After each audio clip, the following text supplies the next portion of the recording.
Viewers, എല്ലാവർക്കും ദിജോസ് വേൾഡിന്റെ പുതിയൊരു വീഡിയോയിലേക്ക് സ്വാഗതം. ഇന്നത്തെ വീഡിയോയിൽ സംസാരിക്കുന്നത് പ്രഗ്നന്റ് ആകുന്ന സ്ത്രീകളുടെ മോഷനിലുണ്ടാകുന്ന 4 പ്രധാനപ്പെട്ട മാറ്റങ്ങളെ പറ്റിയിട്ടാണ്.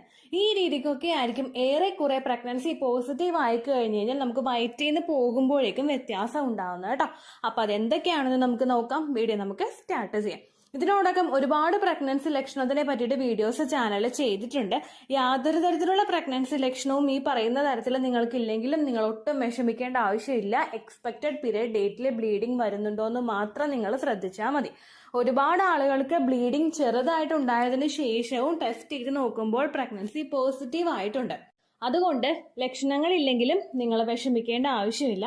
ബ്ലീഡിംഗ് നിങ്ങളുടെ എക്സ്പെക്റ്റഡ് ഡേറ്റിൽ ചെറുതായിട്ടാണ് പോയതെങ്കിലും നിങ്ങൾ പ്രഗ്നൻസി ടെസ്റ്റ് ചെയ്ത് നോക്കണം കേട്ടോ. അപ്പോൾ അതുപോലെ തന്നെ ഒരുപാട് ആളുകൾ നമ്മുടെ ചാനൽ ഫോളോ ചെയ്തിട്ട് പ്രഗ്നന്റ് ആയിട്ടുണ്ട്. അവരുടെയൊക്കെ സക്സസ് സ്റ്റോറീസ് കാണാൻ വേണ്ടിയിട്ട് നിങ്ങൾ നമ്മുടെ ചാനൽ വിസിറ്റ് ചെയ്തത് നോക്കുക. അതിൽ കമ്മ്യൂണിറ്റി ടാബിൽ ഓരോരുത്തരുടെ സക്സസ് സ്റ്റോറീസ് ആയിട്ട് ഡേ ബൈ ഡേ ഞാൻ അപ്ലോഡ് ചെയ്തുകൊണ്ടിരിക്കുന്നുണ്ട്. അതിൽ നിങ്ങൾക്ക് യൂസ്ഫുൾ ആണെന്ന് തോന്നുന്ന തരത്തിലുള്ള ഒരു സക്സസ് സ്റ്റോറി നിങ്ങൾ തിരഞ്ഞെടുക്കുക. അതിൽ നിങ്ങൾക്ക് പറ്റുന്ന ടിപ്സ് പറ്റുന്നത് പോലെ നിങ്ങൾ ഫോളോ ചെയ്യാനായിട്ട് ശ്രദ്ധിക്കുക കേട്ടോ. പ്രഗ്നന്റ് ആകുന്ന സമയത്ത് പലതരത്തിൽ നമ്മുടെ ശരീര അവയവങ്ങളിൽ വ്യത്യാസം ഉണ്ടാവുന്നുണ്ട്. തലമുടി മുതൽ കാലിന്റെ ഏറ്റവും ലാസ്റ്റത്തെ ഫിംഗറിന്റെ നഖം വരെ ഈ ഒരു വ്യത്യാസം നമുക്ക് ഫീൽ ചെയ്യാനായിട്ട് സാധിക്കും. പ്രഗ്നന്റ് ആകുന്ന സമയത്ത് ബോഡി പ്രിപ്പയർ ആകുന്നത് കുഞ്ഞിനെ നല്ല രീതിയിൽ ബോഡിയിൽ കീപ്പ് ചെയ്യാൻ വേണ്ടിയിട്ടാണ്. അതുകൊണ്ടാണ് ഈ പറയുന്ന പല മാറ്റങ്ങളും പ്രഗ്നൻസി പോസിറ്റീവ് ആകുന്ന സമയത്ത് നമ്മുടെ ശരീരത്തിൽ ഉണ്ടാവുന്നത്. പ്രഗ്നൻസിയും ഡൈജഷനും തമ്മിൽ ഡയറക്റ്റ് ആയിട്ടൊരു റിലേഷൻ ഉണ്ട്. പ്രഗ്നന്റ് ആകുന്ന സമയത്ത് നമ്മുടെ പല ശരീരത്തിലെ പ്രവർത്തനങ്ങളും ഒന്ന് സ്ലോ ഡൗൺ ആവുന്നുണ്ട്. അതുപോലെ സ്ലോ ഡൗൺ ആകുന്ന ഒന്നാണ് നമ്മുടെ ദഹനം അല്ലെങ്കിൽ ഡൈജഷൻ എന്ന് പറയുന്നത്. പ്രഗ്നന്റ് ആകുമ്പോൾ ശരീരത്തിൽ പ്രൊജസ്ട്രോൺ ഹോർമോൺ ഇൻക്രീസ് ആകുന്നുണ്ട്. ഓവുലേഷൻ സമയത്ത് ലൂട്ടിയൽ ഫേസിൽ നമുക്ക് 2 ഹോർമോൺസ് ആണ് വേണ്ടത്, ഈസ്ട്രജനും പ്രൊജസ്ട്രോണും ഹോർമോൺസ്. ഇതിൽ 2 ഹോർമോൺസും 2 ഫേസിലും നമ്മുടെ ശരീരത്തിൽ എല്ലാ മാസവും പ്രൊഡ്യൂസ് ആകുന്നുണ്ട്. പക്ഷേ പ്രഗ്നൻസി പോസിറ്റീവ് ആവുകയാണെങ്കിൽ ഈ ഹോർമോൺസിന്റെ ഒക്കെ ഹൈക്ക് നമുക്ക് തുടക്കത്തിൽ ഭയങ്കര കൂടുതലായിട്ട് വരുന്നത് കൊണ്ടും നമ്മുടെ ശരീരം ഇതുമായിട്ട് അങ്ങനെ ഫെമിലിയർ അല്ലാത്തത് കൊണ്ടും പെട്ടെന്ന് മാറ്റങ്ങൾ നമുക്ക് ശരീരത്തിൽ ഫീൽ ചെയ്യാനായിട്ട് ചാൻസ് ഉണ്ട്. പ്രൊജസ്ട്രോൺ ഹോർമോൺ ശരീരത്തിലെ ക്രമാതീതമായിട്ട് ഒരു പ്രഗ്നൻസി സർവൈവ് ചെയ്യാൻ വേണ്ടിയിട്ട് ഉയരുന്നതിന്റെ ഭാഗമായിട്ട് നിങ്ങൾക്ക് ദഹനം ഒന്ന് സ്ലോ ഡൗൺ ആകുന്നു. കുടലിന്റെ പ്രവർത്തനങ്ങളും ഡൈജഷൻ പ്രവർത്തനങ്ങളും സ്ലോ ആകുന്നത് കൊണ്ട് തന്നെ മോഷൻ പോകുന്ന സമയത്ത് നമുക്ക് വയറ്റിൽ നിന്ന് പോകുന്ന സമയത്തും ഇതിനനുസരിച്ചിട്ട് വ്യത്യാസം തുടക്കത്തിൽ തന്നെ കാണാനായിട്ട് സാധിക്കും കേട്ടോ. ഇതിൽ ഏറ്റവും ആദ്യത്തെ ഒരു ബുദ്ധിമുട്ടെന്ന് പറയുന്നത് നമുക്ക് ചില ആളുകൾക്ക് ഡയറിയ ഉണ്ടാവാനായിട്ട് ചാൻസ് ഉണ്ട്. ഡയറിയ അല്ലെങ്കിൽ ലൂസായിട്ട് മോഷൻ പോകുന്ന ഒരു സിറ്റുവേഷൻ. ചിലപ്പോൾ ലൂസ് മോഷൻ പോലെ അങ്ങനെ വിട്ട പോലെ അങ്ങോട്ട് പോവില്ല, പക്ഷെ ഒരു ബലമില്ലാത്ത രീതിക്കോ അല്ലെങ്കിൽ ഒരു പിടുത്തം നമ്മൾ കൊടുക്കേണ്ടാത്ത രീതിക്ക് മോഷൻ ഇങ്ങനെ അങ്ങ് പോയിക്കൊണ്ടിരിക്കും. അത് ചിലപ്പോൾ കട്ടിയുള്ളതായിരിക്കും. കട്ടിയുള്ളതെന്ന് പറഞ്ഞു കഴിഞ്ഞാൽ ഒരുപാട് കട്ടിയുള്ളതായിരിക്കില്ല, പക്ഷെ ഒരുപാട് വാട്ടറി ആയിരിക്കില്ല. ആ ഒരു ഫോമിലായിരിക്കും നമുക്ക് മോഷൻ പോകുന്നത് കേട്ടോ. ഇങ്ങനെ ഉണ്ടാകാനായിട്ടുള്ള റീസൺ എന്താണെന്ന് നോക്കാം. പ്രഗ്നൻസി പോസിറ്റീവ് ആകുമ്പോഴേക്കും യൂട്രസ് എക്സ്പാൻഡ് ആകുന്നതിനും ആ ഒരു സിറ്റുവേഷനായിട്ട് പൊരുത്തപ്പെടാൻ വേണ്ടിയിട്ട് ശരീരത്തിലെ മസിൽസും ജോയിന്റ്സും ഒക്കെ ഒന്ന് റിലാക്സ് ആകുന്നതിന് വേണ്ടിയിട്ടും ശരീരത്തിൽ റിലാക്സിൻ എന്ന് പറയുന്ന ഒരു ഹോർമോൺ പുറപ്പെടുവിപ്പിക്കുന്നുണ്ട്. ഇത് മസിൽസ് ഒക്കെ ഒന്ന് റിലാക്സ് ആകാൻ വേണ്ടിയിട്ടും എക്സ്പാൻഷൻ പ്രോപ്പർ ആയിട്ട് നടക്കാനും വേണ്ടിയിട്ട് സഹായിക്കുന്ന ഒരു ഹോർമോണാണ്. ശരീരത്തിൽ റിലാക്സിൻ ഹോർമോൺ കൂടുന്നതിന്റെ ഭാഗമായിട്ട് നമ്മുടെ ആ ഒരു ഡയറിയ, നമ്മുടെ ആ ഒരു അനൽ പോർഷനിലുള്ള ആ ഒരു മസിൽസ് ഒക്കെ ഒന്ന് റിലാക്സ് ആകാനായിട്ട് ചാൻസ് ഉണ്ട്. ഇതിന്റെ ഭാഗമായി നിങ്ങൾക്ക് ഇതുപോലെ മോഷൻ പാസ് ചെയ്യുമ്പോഴേക്കും ഒരു പിടുത്തമില്ലാതെ അത് പോകാനായിട്ട് സാധ്യതയുണ്ട് കേട്ടോ. ജോയിന്റ്സ് ഒക്കെ സ്ട്രെച്ച് ആകാനായിട്ട് സഹായിക്കുന്നത് ഇതായതുകൊണ്ടാണ് നമ്മുടെ മസിൽസ്, ആ ഒരു പോർഷനിലുള്ള മസിൽസ്, റെക്ടം പോർഷനിലുള്ള മസിൽസ് ഒക്കെ ഇതുപോലെ അങ്ങ് റിലാക്സ് ആവുന്നത് കൊണ്ടാണ് പലർക്കും ഡയറിയ ഉണ്ടാവുന്നത് കേട്ടോ. ഇത് ലൂസ് മോഷൻ ആയിട്ട് നിങ്ങൾക്ക് കണ്ടിന്യൂസ് ആയിട്ട് പോയിക്കൊണ്ടിരിക്കുകയാണെങ്കിൽ നിങ്ങൾ ഉറപ്പായിട്ടും ഡോക്ടറെ കാണണം. കാരണം അല്ലെങ്കിൽ ഡീഹൈഡ്രേഷൻ ഉണ്ടാവാനായിട്ട് ചാൻസ് ഉണ്ട് കേട്ടോ. അപ്പൊ ഇതാണ് ഡയറിയ പോലെ നമുക്ക് പോകാം. ചിലപ്പോൾ ലൂസ് മോഷൻ ആയിട്ടായിരിക്കും പോകുന്നത്, പക്ഷെ ഇങ്ങനെ വിട്ടടിച്ച് ഒരുപാട് ദിവസം നമുക്ക് പോകുന്നുണ്ടെങ്കിൽ അതിനെ നിങ്ങൾ പ്രത്യേകം ശ്രദ്ധിക്കണം. അതല്ലെങ്കിൽ നമ്മൾ പിടുത്തമൊന്നും കൊടുക്കേണ്ടാത്ത രീതിക്ക് ഒരുപാട് ഹാർഡും ഒരുപാട് ലൂസും അല്ലാത്ത രീതിക്ക് സ്റ്റൂള് പോകുന്ന ഒരു അവസ്ഥയുണ്ട് കേട്ടോ. ഈ സമയത്ത് ഇതിനോടനുബന്ധിച്ചിട്ട് നമുക്ക് വയറിലും മറ്റു പല അസ്വസ്ഥതകൾ ഉണ്ടാകാം. വയറൊരു ബേണിംഗ് സെൻസേഷൻ പോലെയോ അല്ലെങ്കിൽ ഭയങ്കര ഒന്ന് എന്താ പറയാ, വയറിൽ നമുക്ക് തൊടുന്ന സമയത്ത് ഒരു ബ്ലോട്ടിങ് എന്നുള്ളൊരു സിറ്റുവേഷൻ ഉണ്ടാവില്ല. വയറ് ഭയങ്കര ഹെവി ആയിട്ട് തോന്നുകയോ പൊക്കിളിന് മേപ്പോട്ടുള്ള ഭാഗത്തേക്ക് നമുക്ക് വേദന തുടർച്ചയായിട്ട് ഇങ്ങനെ കുത്തുന്നത് പോലെ വേദന ഉണ്ടാവുകയോ ഒക്കെ ചെയ്യാം. വയറിൽ നീര് വീഴുന്ന സമയത്ത് നമുക്ക് ഇങ്ങനെ സിറ്റുവേഷൻസ് ഉണ്ടാകാറുണ്ട്. അപ്പൊ അതുകൊണ്ട് നിങ്ങൾ ശരീരം നന്നായിട്ട് ശ്രദ്ധിക്കണം കേട്ടോ. രണ്ടാമത്തേതെന്ന് പറയുന്നത് കോൺസ്റ്റിപ്പേഷൻ ആണ്. കോൺസ്റ്റിപ്പേഷനും പ്രഗ്നന്റ് ആകുന്ന മെജോറിറ്റി സ്ത്രീകൾക്ക് ഉണ്ടാകുന്ന ഒരു ബുദ്ധിമുട്ടാണ് മലബന്ധം എന്ന് പറയുന്നത്. നമ്മൾ ഒരുപാട് പ്രഷർ കൊടുത്തിട്ട് വയറ്റിൽ നിന്ന് പോകേണ്ട ഒരു സിറ്റുവേഷൻ. നമ്മൾ പ്രഗ്നന്റ് ആകുന്ന സമയത്ത് ആ ഒരു ടൈം പീരീഡിലൊക്കെ കടന്നു പോകുമ്പോഴേക്കും ഫൈബർ ഇൻടേക്ക് ശരീരത്തിൽ കുറയുമ്പോഴാണ് ഈ കോൺസ്റ്റിപ്പേഷൻ നമുക്ക് കൂടി വരുന്നത്. അത് മാത്രമല്ല, നമ്മുടെ ആ ഒരു പ്രൊജസ്ട്രോൺ ഹോർമോൺ ശരീരത്തിൽ കൂടുന്നതും അതിന്റെ ഭാഗമായിട്ട് ഡൈജഷൻ ഒന്ന് സ്ലോ ഡൗൺ ആയി പോകുന്നതും ഒക്കെയാണ് നമുക്ക് ഇത്തരത്തിൽ കോൺസ്റ്റിപ്പേഷൻ ഉണ്ടാകാനായിട്ടുള്ള ഒരു ചാൻസ് കൂട്ടുന്നത് കേട്ടോ. ഈ സമയത്ത് നമ്മൾ വയറ് പ്രഷർ കൊടുക്കേണ്ടതായിട്ടുള്ള സിറ്റുവേഷൻ വരുന്നു ആ മോഷൻ പാസ് ചെയ്ത് പോകാൻ വേണ്ടിയിട്ട്. അതുപോലെ തന്നെ പോയി കഴിഞ്ഞാലും മുഴുവനായിട്ട് പോയി തീരുന്ന ഒരു സാറ്റിസ്ഫാക്ഷൻ ചിലപ്പോൾ നമുക്ക് ഉണ്ടാവില്ല.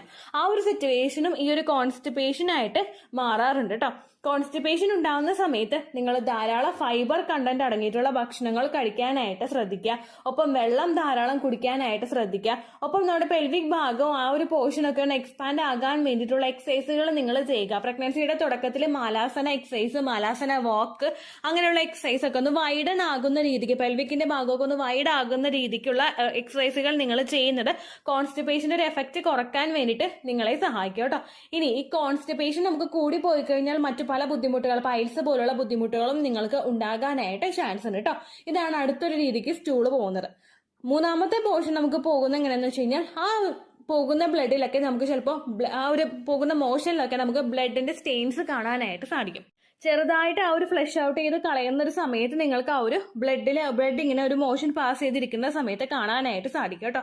നമുക്ക് കോൺസ്റ്റിപ്പേഷൻ ഉണ്ടാകുന്നതിന്റെ ഭാഗമായിട്ട് ആ ഒരു സ്മോൾ ആയിട്ടുള്ള ഒരു ലെക്ടൽ പോർഷനിലുള്ള ഭാഗത്തൊക്കെ പ്രഷർ കൊടുക്കുമ്പോഴേക്കും ഇതിന്റെ ഭാഗമായിട്ടാണ് പലർക്കും ഒരു സ്റ്റെയിൻസ് കണ്ടുവരുന്നത് കേട്ടോ. ഇത് ഹെമറൈഡ്സ് പോലുള്ള പല ബുദ്ധിമുട്ടുകൾ ഉണ്ടാകുന്നതിനും കാരണമാവുന്നു. ഹെമറൈഡ്സ് നമുക്ക് ഉണ്ടാകുന്നത് പൈൽസ് ഉണ്ടാകുന്ന സിറ്റുവേഷനിലാണ്.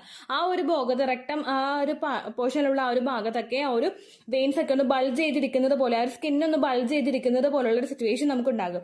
ആ സ്ഥലത്ത് നമ്മൾ ഒന്നും കൂടി പ്രഷർ കൊടുത്തിട്ട് മോഷൻ പാസ് ചെയ്യാൻ നിന്ന് കഴിഞ്ഞാൽ നമുക്ക് ആ ഒരു അസ്വസ്ഥത ഭയങ്കര കൂടുതലായിരിക്കും. നമുക്ക് ഭയങ്കര പുകച്ചിലായിരിക്കും, ഒന്നും ഇരിക്കാൻ പറ്റില്ല, കിടക്കാൻ പറ്റില്ല, അങ്ങനെയുള്ള സിറ്റുവേഷൻസ് നമുക്ക് ഉണ്ടാകാനായിട്ട് ചാൻസ് ഉണ്ട് കേട്ടോ. പ്രഗ്നന്റ് ആയിട്ടുള്ള പല സ്ത്രീകൾക്കും ഉണ്ടാകുന്ന ഒരു ബുദ്ധിമുട്ടാണത്. ഇനി പ്രഗ്നൻസി ട്രൈ ചെയ്യുന്നതിന് മുൻപ് തന്നെ നിങ്ങൾക്ക് ഓൾറെഡി കോൺസ്റ്റിപ്പേഷൻ ഉള്ള ഒരാളാണെങ്കിൽ ഈ സിറ്റുവേഷൻ പ്രഗ്നന്റ് ആകുന്ന സമയത്ത് കുറച്ചൊന്ന് കൂടാനായിട്ട് ചാൻസ് ഉണ്ട്. സിറ്റുവേഷൻ ഒന്ന് വേഴ്സ് ആയിട്ട് പോകും. അതുകൊണ്ട് നിങ്ങൾ ആ ഒരു കോൺസ്റ്റിപ്പേഷൻ ഉണ്ടെങ്കിൽ പഴങ്ങൾ ധാരാളം കഴിക്കുക, ചീര ധാരാളം കഴിക്കുക, ഇതെല്ലാം ഫൈബർ നാരുകളുണ്ട്. അതുകൊണ്ട് തന്നെ നമുക്ക് കൂടുതലായിട്ട് മോഷൻ പോകാൻ വേണ്ടിയിട്ടുള്ള സിറ്റുവേഷൻ ഇത് മൂലം ഉണ്ടാവും കേട്ടോ. അടുത്തൊരു മാറ്റം നമുക്ക് കാണാൻ കഴിയുന്നത് മോഷന്റെ കളറിൽ ചേഞ്ചസ് വരുന്നതാണ് കേട്ടോ. പ്രഗ്നന്റ് ആകുന്ന സമയത്ത് ഈ മോഷൻ ചേഞ്ച് പലർക്കും ഉണ്ടാകും. എന്റെ പ്രഗ്നൻസിയുടെ സ്റ്റാർട്ടിങ് സിംറ്റമൊക്കെ ആയിട്ട് ഉണ്ടായതാണ് ഈ മോഷനിൽ ഉണ്ടാകുന്ന കളർ ചേഞ്ച്. അതായത് ഈ മോഷൻ പോയത് കറുത്ത കളറിലായിരുന്നു. നമ്മൾ കണ്ടു കഴിഞ്ഞാൽ അയ്യേ ഇതെന്ത് ഈ കളർ, അങ്ങനെ ചിന്തിക്കുന്ന രീതിക്കായിരുന്നു മോഷൻ പോയിക്കൊണ്ടിരുന്നത്. കാരണം ഭയങ്കര ബ്രൗണിന്റെ എക്സ്ട്രീം ബ്രൗൺ ആയിട്ട് ഒരു ബ്ലാക്കും ബ്രൗണും കൂടി മിക്സ് ചെയ്ത് വരുമ്പോൾ ഒരു കളറിലായിരിക്കും പലർക്കും മോഷൻ പോകുന്നത് കേട്ടോ. ചില ആളുകൾക്ക് ഇതുപോലെ തന്നെ ശരീരത്തിൽ ഉണ്ടാകുന്ന ഹോർമോൺ ചേഞ്ച് കൊണ്ടാണ് മോഷനിൽ ഇങ്ങനെ വ്യത്യാസം വരുന്നത്. മറ്റു ചില ആളുകൾ ആ ഒരു സമയത്തൊക്കെ സ്റ്റാർട്ടിംഗ് പീരീഡിൽ തന്നെ അയേണിന്റെ സപ്ലിമെന്റ്സ് എടുക്കുന്നുണ്ടെങ്കിൽ അതിന്റെ ഭാഗമായിട്ട് നിങ്ങൾക്ക് മോഷൻ പോകുമ്പോൾ ഇത്തരത്തിലുള്ള കളർ ചേഞ്ചസ് ഉണ്ടാകാനായിട്ട് ചാൻസ് ഉണ്ട് കേട്ടോ. പിന്നീട് അങ്ങോട്ടേക്ക് ഡെലിവറി ഒക്കെ കഴിയുമ്പോഴേക്കൊക്കെ അത് നോർമൽ ആകും കേട്ടോ. ചില ആളുകൾക്ക് വെജിറ്റബിൾസ് കൂടുതലായിട്ട് കഴിച്ചു കഴിയുമ്പോഴേക്കും അതിന്റെ ഒരു വ്യത്യാസം ആ സ്റ്റൂള് പാസ് ചെയ്യുമ്പോൾ കാണാനായിട്ട് സാധിക്കും. കൂടുതൽ മോഷൻ പോകുമ്പോഴേക്കും ഗ്രീൻ കളറിലുള്ള ഒരു വ്യത്യാസം, ഒരു ഡയറക്റ്റ് ഒരു ഗ്രീൻ കളർ അല്ല, ഒന്ന് ഗ്രീനും കൂടി ഉണ്ടല്ലോ ഇതിലൊന്ന് നമ്മൾ റെക്കഗ്നൈസ് ചെയ്യുന്ന രീതിക്കായിരിക്കും ചിലപ്പോൾ നമുക്ക് മോഷൻ പോകുന്നത് കേട്ടോ. ഇനി അടുത്തൊരു മാറ്റമുണ്ട്. അതെങ്ങനെയാണെന്ന് വെച്ച് കഴിഞ്ഞാൽ ആ മോഷൻ പോകുന്നത് ബൗൾ ഷേപ്പിലായിരിക്കും. അതായത് നോർമൽ നമുക്ക് സ്ട്രെയിറ്റ് ആയിട്ട് ഒരു മോഷൻ പോവുകയാണെങ്കിൽ നിങ്ങൾ കൺസീവ് കഴിയുമ്പോഴേക്കും നിങ്ങൾക്ക് ഇങ്ങനെ ബൗൾ ടൈപ്പിൽ, അതായത് ഉണ്ട പോലെ ആയിരിക്കും മോഷൻ പോകുന്നത്. ഇത് എൻ്റെ പ്രഗ്നൻസിയിൽ ഞാൻ ഫേസ് ചെയ്തിട്ടുള്ള ഒരു കാര്യമാണ് കേട്ടോ. ആ പ്രഗ്നൻസിയുടെ തുടക്കത്തിൽ എനിക്ക് ഉണ്ടായിട്ടുള്ള ഒരു കാര്യമാണ്. കാരണം അങ്ങനെ സംഭവിക്കാനായിട്ടുള്ള റീസൺ എന്താണെന്ന് വെച്ച് കഴിഞ്ഞാൽ നമ്മൾ ഈ ഒരു പ്രഗ്നൻ്റ് ആയി കഴിയുമ്പോഴേക്കും നമ്മുടെ എല്ലാ ഹോർമോൺസും അതുപോലെ എല്ലാ പ്രവർത്തനങ്ങളും നമ്മുടെ റീപ്രൊഡക്റ്റീവ് സിസ്റ്റത്തെ നമ്മുടെ കുഞ്ഞിനെ സേഫ് ആക്കാൻ വേണ്ടിയിട്ടായിരിക്കും നടക്കുന്നത്.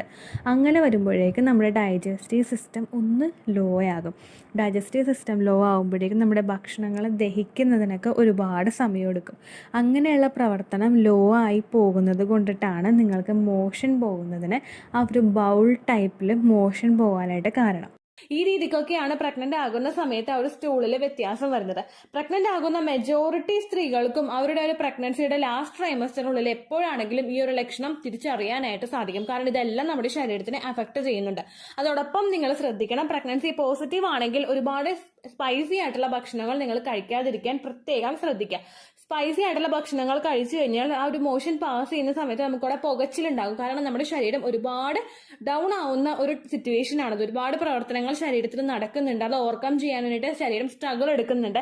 ഈ സമയത്ത് ഒരുപാട് സ്പൈസി ആയിട്ടുള്ള ഭക്ഷണങ്ങൾ കഴിച്ചു കഴിയുമ്പോൾ ഡൈജഷനും ബുദ്ധിമുട്ടുണ്ടാകും. നിങ്ങൾ മോഷൻ പോകുന്ന സമയത്ത് നിങ്ങൾക്ക് പുകച്ചിൽ പോലുള്ള അസ്വസ്ഥതകളും ഉണ്ടാകാനായിട്ട് ചാൻസ് ഉണ്ട് കേട്ടോ. ഇനി ഈ പറയുന്ന ലക്ഷണങ്ങളൊക്കെ എപ്പോഴാണ് കണ്ടുവരുന്നതെന്ന് നോക്കാം. നമ്മുടെ ഇംപ്ലാന്റേഷൻ നടക്കുന്ന സമയത്ത് തന്നെ നിങ്ങൾക്ക് ഈ ലക്ഷണങ്ങൾ കാണാനായിട്ട് സാധിക്കും. ഇംപ്ലാന്റേഷൻ നമുക്ക് നടക്കുന്നത് ഓവുലേഷൻ കഴിഞ്ഞിട്ട് 6 to 12 ഡേയ്സിന് അകത്താണ്. ഈ ഒരു സമയം മുതൽക്ക് തന്നെ നമുക്ക് ആ ഒരു 11th ഡേയോ 9th ഡേയോ ഒക്കെ മുതൽ കണ്ടിന്യൂസ് ആയിട്ട് ഈ ലക്ഷണം കാണാനായിട്ട് സാധിക്കും കേട്ടോ. സെക്കൻഡ് ട്രൈമസ്റ്ററിനെയും തേർഡ് ട്രൈമസ്റ്ററിനെയും ഒക്കെ അപേക്ഷിച്ച് സ്റ്റാർട്ടിംഗ് ട്രൈമസ്റ്ററിലായിരിക്കും നിങ്ങൾക്ക് കൂടുതലായിട്ട് ഈ ഒരു ലക്ഷണം കാണുന്നത്. അതായത് ഫസ്റ്റ് ട്രൈമസ്റ്ററിലായിരിക്കും ലക്ഷണം കൂടുതലായിട്ട് കാണുന്നത്. പിന്നീട് അങ്ങോട്ടേക്കുള്ള സമയങ്ങളിൽ ഏകദേശം ഒരു ലാസ്റ്റ് ട്രൈമസ്റ്റർ ഒക്കെ ആയിട്ട് ആവുന്ന സമയത്തായിരിക്കും നിങ്ങൾക്ക് കുറേയും കൂടി എക്സ്ട്രീം ആയിട്ട് ഈ ലക്ഷണങ്ങളൊക്കെ കണ്ടുവരുന്നത് കേട്ടോ. ഇനി ഇല്ലെങ്കിലും നിങ്ങൾ വിഷമിക്കേണ്ട ഒരാവശ്യം ഇല്ല. ധാരാളം വെള്ളം കുടിക്കാനായിട്ട് ശ്രദ്ധിക്കുക. ഫെർട്ടിലിറ്റി എക്സസൈസുകൾ ചെയ്യുക. ആ പ്രഗ്നൻസി മുൻപോട്ടേക്ക് പോകുന്ന ആ സമയത്ത് നിങ്ങൾക്ക് ഉണ്ടാകുന്ന ബുദ്ധിമുട്ടുകളൊക്കെ ഓവർകം ചെയ്യാനായിട്ട് ഈ ഫെർട്ടിലിറ്റി എക്സസൈസുകളൊക്കെ ഒരുപാട് സഹായിക്കുക കേട്ടോ. ഇത്രയേ ഉള്ളൂ വീഡിയോ. യൂസ്ഫുൾ ആയി കാണുമെന്ന് വിശ്വസിക്കുന്നു. യൂസ്ഫുൾ ആവുന്നുണ്ടെങ്കിൽ ലൈക്ക് ചെയ്യുക, ഫ്രണ്ട്സിനൊക്കെ ഷെയർ ചെയ്ത് കൊടുക്കുക കേട്ടോ. എന്തെങ്കിലും സംശയം ഉണ്ടെങ്കിൽ നിങ്ങൾ കമന്റ്സിൽ ചോദിക്കുക. പണ്ടത്തെ വീഡിയോയ്ക്ക് കമന്റ്സ് ഇടുന്നവർക്ക് റിപ്ലൈ ലഭിക്കുന്നില്ലെങ്കിൽ ലേറ്റസ്റ്റ് ആയിട്ട് ഞാൻ ഏത് വീഡിയോ ആണ് അപ്ലോഡ് ചെയ്യുന്നത് അതിന് താഴെ കമന്റ് ഒന്ന് കോപ്പി പേസ്റ്റ് ചെയ്യാനായിട്ട് ശ്രദ്ധിക്കുക കേട്ടോ. അതുപോലെ ഓവുലേഷൻ ഡേറ്റ് കാൽക്കുലേറ്റ് ചെയ്ത് തരാനായിട്ട് റിക്വസ്റ്റ് ചെയ്യുന്ന ആളുകൾ എത്രയാണോ സൈക്കിൾ ലെങ്ത് അത് മെൻഷൻ ചെയ്യാനായിട്ട് ശ്രദ്ധിക്കുക. സൈക്കിൾ ലെങ്ത് എന്നതുകൊണ്ട് ഉദ്ദേശിച്ചത് ഓരോ മാസവും എത്ര ദിവസം കൂടുമ്പോഴാണോ ബ്ലീഡിങ് വരുന്നത് അതാണ് സൈക്കിൾ ലെങ്ത്. കഴിഞ്ഞ മാസം ഒരു 8-ാം തീയതിയാണ് ബ്ലീഡിങ് ആയതെങ്കിൽ ഈ മാസം 6-ാം തീയതിയാണ് ബ്ലീഡിങ് ആയതെങ്കിൽ കഴിഞ്ഞ മാസം 8-ാം തീയതി മുതൽ ഈ മാസം 6-ാം തീയതി വരെ എത്ര ദിവസമുണ്ടോ അത് കാലണ്ടറിൽ എണ്ണി തിട്ടപ്പെടുന്നതാണ് നിങ്ങളുടെ സൈക്കിൾ ലെങ്ത്. സൈക്കിൾ ലെങ്ത് നമ്മൾ കൃത്യമായിട്ട് കാൽക്കുലേറ്റ് ചെയ്യുകയാണെങ്കിൽ ഓവുലേഷൻ ഡേറ്റ് എളുപ്പത്തിൽ കണ്ടുപിടിക്കാൻ വേണ്ടിയിട്ട് ഒരുപാട് ആപ്ലിക്കേഷൻസും ഒരുപാട് ഓൺലൈൻ ആയിട്ടുള്ള വെബ്സൈറ്റുകളും ഇന്ന് നമുക്ക് അവൈലബിൾ ആണ്. പ്ലേ സ്റ്റോറിൽ പോയിട്ട് ഓൺലൈൻ ഓവുലേഷൻ ട്രാക്കർ എന്ന് ടൈപ്പ് ചെയ്ത് കഴിഞ്ഞാൽ നിങ്ങൾക്ക് അതുമായിട്ട് ബന്ധപ്പെട്ടിട്ടുള്ള ആപ്ലിക്കേഷൻസ് കിട്ടും. അത് പറ്റുന്നില്ല എങ്കിൽ ഗൂഗിളിൽ പോയിട്ട് ഓൺലൈൻ ഓവുലേഷൻ കാൽക്കുലേറ്റർ എന്ന് ടൈപ്പ് ചെയ്ത് കഴിഞ്ഞാൽ അതുമായിട്ട് ബന്ധപ്പെട്ടിട്ടുള്ള വെബ്സൈറ്റുകൾ നിങ്ങൾക്ക് കിട്ടും. അതിൽ നിങ്ങളുടെ ലാസ്റ്റ് മന്തിലെ മെൻസ്ട്രേഷന്റെ ഡേറ്റും ഒപ്പം ഞാൻ ഈ പറഞ്ഞ രീതിക്ക് നിങ്ങൾ കാൽക്കുലേറ്റ് ചെയ്യുന്ന സൈക്കിൾ ലെങ്ത്തും എൻ്റർ ചെയ്ത് കൊടുക്കുകയാണെങ്കിൽ നിങ്ങൾക്ക് കൃത്യമായിട്ട് ഓവുലേഷൻ ഡേറ്റ് കണ്ടുപിടിക്കാനായിട്ട് സാധിക്കും. ഫെർട്ടൈൽ ടൈം പീരീഡും നിങ്ങൾക്ക് കിട്ടും. അതായത് എത്ര ദിവസം മുതൽ കോൺടാക്ട് ചെയ്ത് തുടങ്ങിക്കഴിഞ്ഞാൽ നിങ്ങൾ പ്രഗ്നന്റ് ആകും എന്നുള്ളൊരു ഡേറ്റും നിങ്ങൾക്ക് പ്രോപ്പറായിട്ട് കിട്ടും കേട്ടോ. ഇത് കാൽക്കുലേറ്റ് ചെയ്യുന്ന സമയത്ത് സൈക്കിൾ ലെങ്ത് കാൽക്കുലേറ്റ് ചെയ്യുന്ന സമയത്ത് നിങ്ങളുടെ ആ ഒരു കലണ്ടറിൽ നോക്കി തന്നെ നിങ്ങൾ കാൽക്കുലേറ്റ് ചെയ്യുക. പല മാസങ്ങളിലും 30-31 ദിവസമുണ്ട്. അതുകൊണ്ടാണ് അങ്ങനെ പറഞ്ഞത്.